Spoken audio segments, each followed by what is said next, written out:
¿Tocaste fondo? Episodio 95, jueces 16 al 18.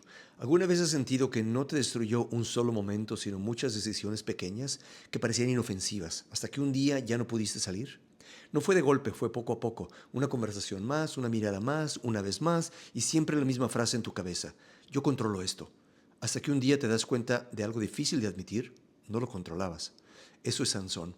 No solo un hombre fuerte, un hombre confiado, demasiado confiado, apartado por Dios, pero caminando directo hacia lo que lo iba a romper. Lo encontramos en Gaza, ciudad enemiga, y entra a buscar una prostituta. No es una confusión, no es debilidad momentánea, es decisión repetida. Los hombres de Gaza se enteran, planean atraparlo al amanecer y esperan en silencio, listos, pero Sansón se levanta en la noche, arranca las puertas de la ciudad y se las lleva cuesta arriba.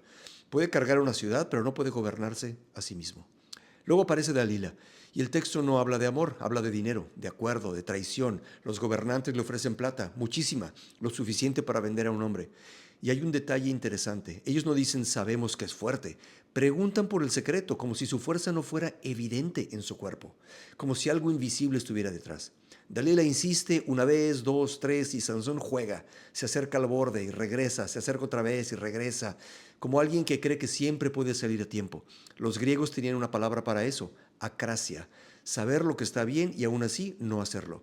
No por falta de conocimiento, sino porque el deseo gobierna. Eso no es ignorancia, es división interna. Como explicaba Aristóteles, ver el bien, pero elegir lo contrario.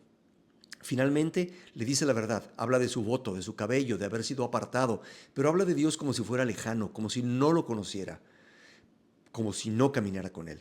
Entonces sucede, le cortan el cabello, él se levanta como antes y el texto dice, pero él no sabía que el Señor se había apartado de él. No sabía. Ese es el golpe más fuerte. No cuando caes, sino cuando ya no percibes que caíste. Lo capturan, le quitan la vista, lo encadenan, le ponen a moler. En aquellos días el trabajo de un esclavo o de una mujer. El hombre fuerte girando en círculos humillado. Sus ojos lo llevaron a caer y pierde los ojos. Su orgullo lo sostuvo y ahora lo aplastan. Sin Dios, ni siquiera puede sostener su propia vida. Pero el cabello empieza a crecer despacio, en silencio, como si Dios aún no hubiera terminado. Y esto no es nuevo. Es el mismo patrón de David. Miró, tomó, cayó y después enfrentó consecuencias de algo que empezó pequeño. Lo llevan a un templo pagano, lo exhiben, se burlan, lo usan y aquí es donde la historia se vuelve profundamente humana, como en la tragedia clásica de Shakespeare, el rey Lear.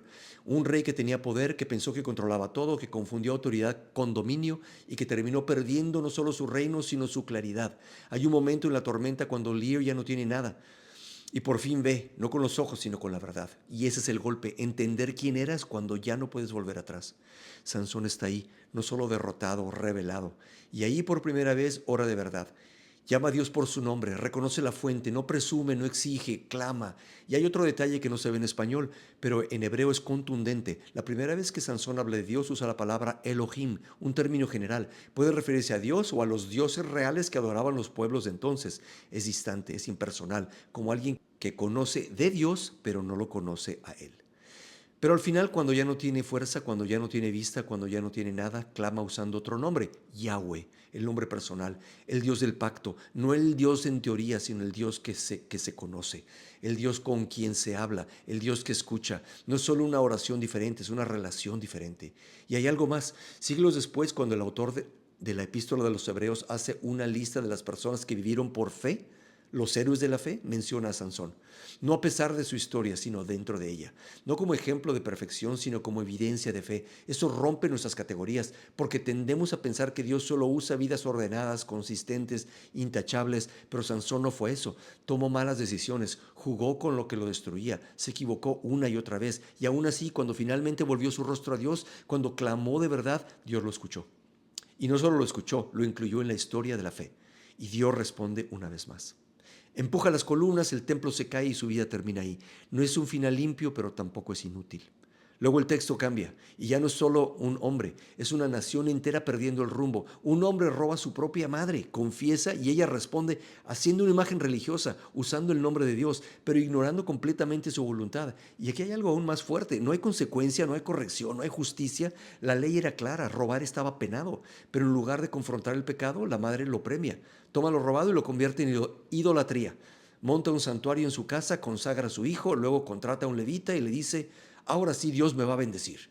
No quiere a Dios, quiere lo que Dios le pueda dar. Hace su propio efod, intenta acceder a lo sagrado por sus propios medios, como si pudiera diseñar su propia versión de Dios, como ocurre en nuestros países supersticiosos hoy en día. Y el texto lo resume así: cada uno hacía lo que bien le parecía. No como algo bueno, como un síntoma, como cuando una persona define su propia verdad. Lo que sigue no es libertad, es fragmentación, confusión y eventualmente destrucción. El sociólogo francés Émile Durkheim lo describió como anomia, una sociedad sin brújula moral compartida. Y los estudios modernos lo siguen confirmando. Cuando se rompe esa base común, crece la desconfianza, la fragmentación y la violencia interna. La tribu de Dan es el siguiente paso. No terminan lo que se les asignó, no conquistan su tierra, así que buscan otra, más fácil. Consultan a un levita, reciben una respuesta positiva, pero no viene de Dios, y eso basta para que sigan adelante. Encuentran una ciudad tranquila, sin defensa, la atacan, la toman y establecen idolatría. Lo que empezó en una casa ahora marca a toda una tribu. Así se cae una cultura, no de un día a otro, sino desde dentro, como ocurrió con la caída del Imperio Romano de Occidente. No comenzó con la invasión final, sino con la decadencia interna, pérdida de identidad, corrupción, fragmentación moral. Cuando el centro se rompe, todo lo demás cae después. Y aquí hay algo más profundo. No es solo historia humana, es una batalla espiritual. Pero en medio de todo eso Dios no desaparece. Aparece en la cárcel con un hombre que ya no tiene nada, sin fuerza, sin visión, sin orgullo, y escucha.